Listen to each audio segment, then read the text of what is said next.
মেয়েটি কখনো ভাবতে পারেনি যে হাসিরও প্রতিযোগিতা হতে পারে। এই মেয়েটি হাসছিল আর তার মাথার উপর একটি গোল্ডেন স্টার তৈরি হলো, অর্থাৎ মেয়েটি প্রতিযোগিতায় পাশ করে গেল। মেয়েটি সবকিছুই বুঝতে পারলো না, এমনকি এখানে যে 3 বার ফেল হয়ে যায় তাকে কোনো যান্ত্রিক জানালায় পরিবর্তন করে দেওয়া হয়। মেয়েটি বাধ্য হয়ে হাসতে শুরু করলো, কিন্তু তার মাথার স্টারের পরিবর্তে কালো ধোঁয়া তৈরি হলো আর সেই ধোঁয়ার মাঝে এফ লেখা ফুটে উঠলো, অর্থাৎ সে ফেল করে গেল।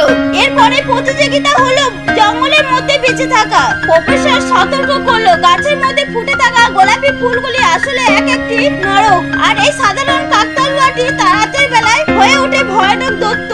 প্রফেসর জানালো, এখানে প্রতিটি পদে পদে বিপদ লুকিয়ে থাকে। মেয়েটি এক বন্ধু ভুলবশত গোলাপি ফুলের একটু কাছে যেতেই ফুলটি তার পায়ে কামড় বসালো। সে ভয়ে দৌড়ে পালাতে লাগলো, কিন্তু এর আগেও সে একবার ফেল করেছিল। তৃতীয়বার যাতে ফেল না হয় সেই জন্য মেয়েটি সতর্ক করলো, কিন্তু ছেলেটি ভুলবশত এমন একটি জায়গায় পৌঁছালো যেখানে তাকে এক ভয়ানক টর্নেডো ঘিরে ফেললো, আর সে কিছুক্ষণের মধ্যে সেখান থেকে ভ্যানিশ হয়ে গেল। মেয়েটি ভীষণ ভয় পেয়ে গেল। তৃতীয় প্রতিযোগিতা শুরু হলো। প্রফেসর তাদেরকে উইসার ফেয়ারের কাছে নিজের ইচ্ছা প্রকাশ পদ্ধতি শেখাচ্ছিল। বাকি মেয়েরা খুব উৎসাহিত ছিল, কিন্তু এই মেয়েটি ভীষণ টেনশন করছিল। সে প্রফেসরের কাছে জানতে চাইলো তার বন্ধুকে কোন প্রাণীতে পরিণত করা হয়েছে। প্রফেসর জানালো সে উত্তর দিকে বাধ্য না। তারপর একটি মেয়ে নদীর ধারে গেল এবং নদীর জল ছুঁয়ে তার ইচ্ছা প্রকাশ করলো। সঙ্গে সঙ্গে নদীর জল উইসার ফেয়ার তার প্রেমিকের ছবি দেখালো। সঙ্গে সঙ্গে আরেকটি মেয়ে তাকে সরিয়ে দিল। জল স্পর্শ করা তার ইচ্ছা প্রকাশ করলো